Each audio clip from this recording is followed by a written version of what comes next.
good. Okay. Well, look, thanks, Ben, and to Joan for asking me down here. And I've been talking to Peter about what we should talk about today. So just as a way of context, I'm going to sort of give you a bit of general background about climate change, and then Peter's going to follow that up with some more stuff about health and climate change. So we know that CO2, carbon dioxide in the atmosphere, goes up and down, and it's been going up and down throughout history. What's special about today's situation is that we've got more carbon dioxide in the atmosphere now than at any time in the last 800,000 years, and possibly more than for several million years. So this graph, and I'm only going to show you a couple of graphs, so bear with me. I know not everybody loves graphs like us scientists, but you can see this blue line goes up and down. This graph goes back about 400,000 years, and you can see that CO2's been going up and down and up and down. But then something special happened at about 1850 or so, and that was the Industrial Revolution, and CO2 has been going up ever since, and that's where it is now. It's actually a bit higher than that graph. It's over 400 parts per million. Right, next slide.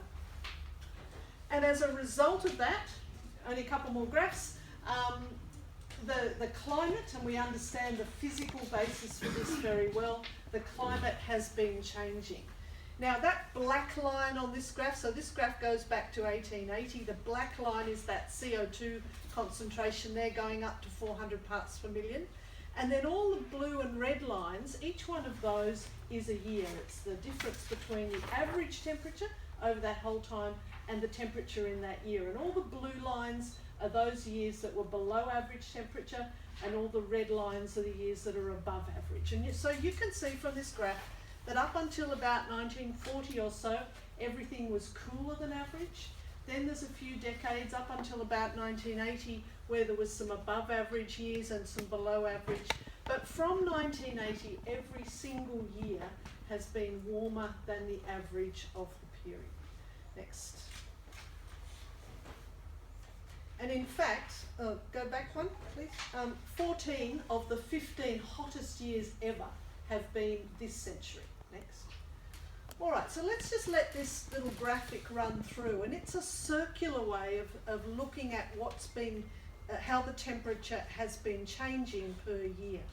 And as you can see that as we've gone through from the 1800s, and it'll stop when it gets up to today or last year, you can see that the temperature is now nearly at the 1.5 above the pre-industrial average now. And it's that 2 degree mark there, which is sort of generally considered a sort of a target above which we should not go, because at that point things might start to get really dangerous. So you can see that we're well on the way. Thanks. And in fact, now I know this looks a bit strange, but this is the world every decade. Just look at the colours, don't worry about the actual maps, because I know they're very, very tiny. In fact, this graphic's called 167 small, tiny maps. But going from the 1850s to the 2010s, you can just see the colours changing until you get to that last row, which is unfortunately a bit cut off, where most of the world is kind of red. That's just another way of showing you that the entire world is warming up. Thank you. Last year, 2015, was the world's hottest year ever, and it broke the previous record, which was the year before, in 2014 by a long way. So 2015 is this dark black line, the previous records are these coloured lines. So you can see that it actually broke the record by quite a long way. And in fact, this last July was the 379th consecutive month with above average temperatures compared to last century. Next slide. And here's last month. In fact, July 2016 was not only the hottest July on record, it's the hottest ever month, ever measured, hottest month. And as you can see, once again, that line is a fair way above the averages of all of the previous years. Once again, July 2016 broke the record quite substantially. Next. All right, so sometimes when we talk about climate change, people say to me, well, look, what's the big deal about 1 degree or 2 degrees or 3 degrees? It doesn't sound very much, does it? I mean, after all, we're here at about 10 o'clock in the morning. When I got up this morning at about 7 a.m, it was a couple of degrees cooler. It's now a couple of degrees warmer. I didn't die. You know, what is the big deal about 2 degrees or 3 degrees? Well, I want to show you this last graph to illustrate what the big deal actually is. So let's imagine that this sort of curve here, it captures all of the temperatures for a year. So in any one year, we have a few really, really cold days, a few really, really hot days, and then all of the other rest of the year is kind of in between. Next. Then let's make that average temperature just a little bit more. It might be 1 degree or 2 degrees or 3 degrees, but it's the principle that counts. So now we've shifted the mean temperature up a bit more. We've lost all those cold days. We've got a whole bunch of really hot days that we've never experienced before. And what used to be a very small proportion of the year with hot days is now a very large proportion of the year. So what I'm trying to get at here is a small increase in an average temperature actually makes a very large difference to the extreme temperatures in a year. Okay. All right, so, and another one. So this is where we are now, and this is where we could go, and this is my last graph. These are the temperatures we've had so far. So it's just another way of showing that red and blue graph that I showed you before. So here we are here in 2016, and what these two different coloured bands illustrate is sort of the range of potential futures that we have. The blue band is if we manage to reduce greenhouse gas emissions a lot, and Gillian will be talking about this in a more practical way later, and keep our temperatures to below the 2 degrees above pre-industrial times, we might manage this future here. But if we keep doing what we're doing at the same rate that we're doing it now, putting greenhouse gases into the atmosphere, it's that red future that we're looking at. It's called the business as usual scenario. It's what we will get if we keep going the same way as we are now. And going forward through to the end of this century, you can see that the sort of worst case scenario is about 7 degrees above pre-industrial levels. Now, to put that into perspective, when we get to 1.5 degrees, and it's almost certain that we will get to 1.5, barring a meteorite sort of crashing into the Earth, that will be the warmest Earth that humans have ever experienced during their evolution. Above 1.5, we as a species have never experienced that before. The sort of even the 3 degrees, 4 degrees scenario is pretty unimaginable. The 7 degrees scenario basically is a cooked planet. Okay, next. So you'll remember, some of you will remember that last December in Paris there was a very important international meeting and an international agreement, and 195 countries from around the world came together and created this very important and quite ambitious document, though not, as you will see, not quite ambitious enough, to try to reduce individual countries' agreements to keep temperatures to 2 degrees, or preferably to no more than 1.5 degrees. The problem is, next, if we add up all of the pledges that all of the different countries that are signatories or will be signatories to this agreement, if we add all those promises up, and if all of those promises are kept 100%, we still have enough greenhouse gases in the atmosphere to get to 2.7 to 3 degrees. So it's still getting into that dangerous territory, even if all of the current promises are fully met. Next. So that brings me back to this graph, and this is what we're looking at around about there. So still pretty dangerous and pretty kind of still quite unimaginable stuff. Yeah. All right, so so what does this all mean? A lot of people, when they think of climate change, they sort of think of these sorts of things. Poor old polar bears, ice caps melting, they're in trouble. And climate change is often seen as purely an environmental problem, a problem for species. And it is indeed a big problem for species, And that's in fact, because I'm an ecologist, that's why I started studying climate change next. But in fact, climate change is a problem for every sector that you can possibly imagine, for health, for food production, for our buildings, for extreme events, for our natural environment, for our economy, for everything. So don't just think of climate change as just an environmental problem, it is a problem for society. All right, so here's some of the things that have been happening. Well, glaciers are melting all over the world. This is one in Alaska.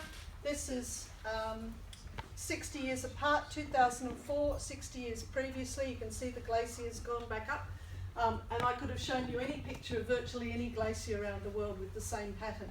Now, this is important for tourism, of course. We like to go and see glaciers, but the really important thing about this is water security. About 1/6 of the world's population relies on water that melts from glaciers every spring. If you lose the glacier, you lose that frozen dam, and you have a whole bunch of cities all over the world running out of water. Thank you. Here's one from Barley. This is one of another water problem. Barley's one of Australians' favourite overseas destinations. I'm sure there's some people in the room that have been there. It's been estimated that Barley's water reserves are now at about 15 or 20% of their groundwater reserves, and by 2020, at the current rate, Barley will run out of water. Can you imagine what that means for hundreds of thousands of Indonesians on our doorstep? Next. Here's a few more examples of what's been happening. So sea level is going up, and it's going up because a lot of the ice caps and glaciers are melting and putting more water into the ocean, and it's also going up because warm water actually is less dense than cold water, so the volume of the sea is getting larger. And sea level's now going up at over 3 millimetres a year. Next, it was only going up at about 2 millimetres a year last century. What does this mean for global populations? Well, there's about 100 million people that live within a metre of high water mark. And the likelihood is that by the end of this century, sea levels will be about a metre above what they were last century. So where are all those people going to go? Now, closer to home, of course, this is the result of a storm surge off Sydney just a couple of months ago. This is Collaroy, the famous picture of the swimming pool ending up in the ocean, and these houses becoming relatively, I guess, uninhabitable now because it's too dangerous. Sea level rise is not just important for those people living in very low-lying areas. It actually magnifies the impact of storms. If you imagine all that extra water there, when there's a storm, that water is also going to come onto land. And that's what's happened here. We've got sea level rise magnifying the impact of a storm. This puts about 200, there's a figure I can't remember, it's on the next slide I think. Next slide. Okay, so in Sydney, for example, a 1 in 100 year flood could happen every year by the year 2100. Next. So here's some of the figures. We often get told by governments that they can't afford to do more action on climate change. Well, these are the sorts of things that will happen if we don't afford to do it. The problem is not doing anything means far bigger costs later on. So Hurricane Katrina, for example, cost $100 billion made in terms of damage. In Australia, a 1.1 metre sea level rise exposes more than $200 billion of infrastructure, houses, roads, hospitals, railways, to coastal flooding. And it's estimated that ignoring climate change could cost the world about $1 trillion every year just through coastal flooding by the second half of this century. So not fixing climate change is far more expensive than fixing it. Next. Okay, back here again. So what we know about fires, and Australia is a very, very fire-prone country. As it gets hotter and as it gets drier, our risk of fires going up. And in Australia, our fire seasons are getting longer, and they're starting earlier and they're more intense. And a couple of years ago, you'll remember that up in the Blue Mountains, we lost 200 houses in October, which is an unprecedented start to the fire season there. So that's going to keep getting worse. Next. And we're getting lots of heat waves, and I'm sure Peter's going to mention the impacts of extreme heat, but it doesn't matter where you are in Australia, heat waves are getting longer. So Sydney in heat waves, they're starting on average 19 days earlier than they used to, and the statistics all over the country, and especially in a place like this, here in southwest Sydney, where you're a long way from ocean breezes to cool things down. It's a lot hotter here than it is directly on the coast. This part of the world will feel those heat waves more and more in the future. Next. And heat waves kill. They kill people in Australia, but they kill a lot more people elsewhere. In Europe in 2003, for example, there was a 3-week heat wave and it killed 70,000 people. Russia, 2010, 56,000. And the vast majority of those people were either young or more than 75, and especially older people living alone, couldn't afford air conditioning, they died in their droves. Next. This series of graphs now will show the potential heat exposure to extreme heat in Australia. So if we just, this is the map for 1990, and the darker the colour, the more orange the colour, the more days over 40 degrees per year. So if you just step through the next couple of slides, so that's 1990, that's 2050, next, 2100. So by 2100 you can see that the majority of the country, in fact, will get over 130 days a year over 40 degrees. Next one. And then this just shows the number of people exposed to those sorts of temperatures. So the higher the population, the more people. We haven't forgotten Tasmania, it's just that there's not very many people in Tasmania, so their numbers don't quite figure. But you can see that as we go through this century, the number of people exposed to extreme heat is getting higher and higher. Next. And back in Victoria, we all remember, I think, the Black Saturday bushfires, where nearly 173 people actually died in the fires. What most people don't realise is that in the week before those fires, double that number died from the impacts of extreme heat. We don't sort of record that, we're not aware of it, because heat waves don't leave those big physical scars on the landscape that things like bushfires do. But they actually kill more people in Australia than any other natural disaster. What I work on are natural ecosystems. And this is just one example of an ecosystem that's been in the news a lot lately, and these montage of photos are sort of supposed to capture what could happen to our Great Barrier Reef in the future. And unfortunately, we're already seeing it. So here we've got a healthy reef at about 375 parts per million of CO2. We're now at 400, you'll remember. If we get up to 400, 450 to 500, we start to see the loss of coral for various reasons. And at more than 500 parts per million, we lose all coral, both through increased temperature and also because our oceans are getting more acid as they absorb some of that extra CO2. And this is what, so that was a sort of a speculative future. This is actually what's happened in the last couple of months. So this picture was taken up on Lizard Island just a couple of months ago. Next. And we've just had the most severe bleaching ever recorded on the Great Barrier Reef. So if you add up all of the individual reefs, 93% of them show some sort of bleaching, and most of the bleaching has been in the north, which has never bleached before. Next. And another one. So this is a picture of the same sort of impact, but this time on mangroves. 10,000 hectares of mangroves up in the Northern Territory dead. And of course mangroves are incredibly important as fish nurseries, so that's having big impacts on fisheries up in Northern Australia. And just, this is a little atoll, it's called Bramble Key, it's up in the Torres Strait. Next. And up in the Torres Strait, sea level is rising at about twice the global average, 6 millimetres a year instead of 3. And next. And I'm just using this as just one example of what could happen to many hundreds of thousands of species as we go into this climate change century. Next. This is the bramble key melones, or at least it was. There were a few hundred living on that little atoll a few decades ago. Just in the last couple of months, it was officially declared extinct, basically because sea level rise and storm surges have destroyed its habitat. So what we're worried about is that many, many more species will go extinct as a result of climate change. Next. What about our agriculture, our food and our water?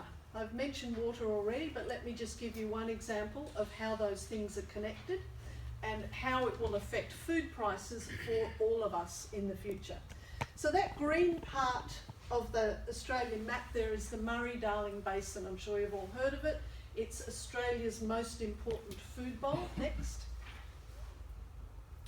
It uses the majority of Australia's irrigation water, supports about 2 million people actually living in the basin, and produces about a third of all our food and about 40% of all our total agricultural production, including a lot of our production that we export to earn dollars overseas. Next.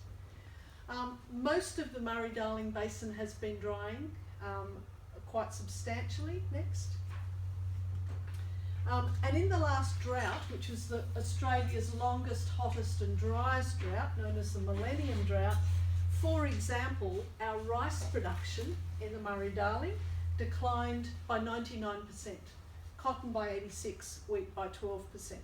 So the projections for the future are for the Murray-Darling to continue to dry out. So you can, I think, extrapolate from that on the impact both on our export earnings, once again, it's the economy, but also on food prices closer to home. And at the moment, wheat is one of Australia's biggest exports, but in some years, in drought years, we've come very close to having to import wheat from elsewhere because we've produced so little of it that it's been used all up in domestic consumption. Next. All right, so they're just some of the sort of rather downsides, catastrophic sides of climate change, but I want to sort of end on a more positive note and talk about some of the amazing opportunities that we are faced technologically with here in Australia. Yep. So globally, investment in renewable energy is now more than investment in fossil fuels. So global investment, these are the 2014 figures. In fossil fuels, it was 102 billion, which is still way too much from my perspective, but in renewables, it was 192. So 2014 was really the first time that renewable investment overtook fossil fuel investment. Next. And Australia is the sunniest country in the world. That's a picture of the array out at Broken Hill, one of the biggest solar arrays in the world. Next. But while investment globally in renewables grew 16% in 2014, here in Australia, because of uncertainties about the renewable energy target and other sort of political things, renewable investment fell 88%. So Australia has been completely at odds with the growth in renewables in the rest of the world. We are starting to now see that turn around. Yes.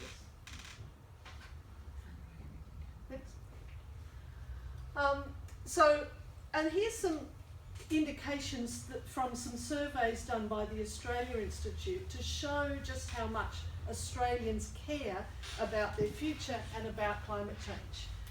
Most Australians want a strong renewable energy target. In fact, 86% of Australians think our targets for renewables should be greater. 71% support having that specific target. 90% of Australians want more electricity from solar. 80% want more electricity from wind. Wind's always a little bit less popular than solar. 68% want less energy from coal. So you have to say that the majority of Australians are on board with facing the climate change challenges that we have.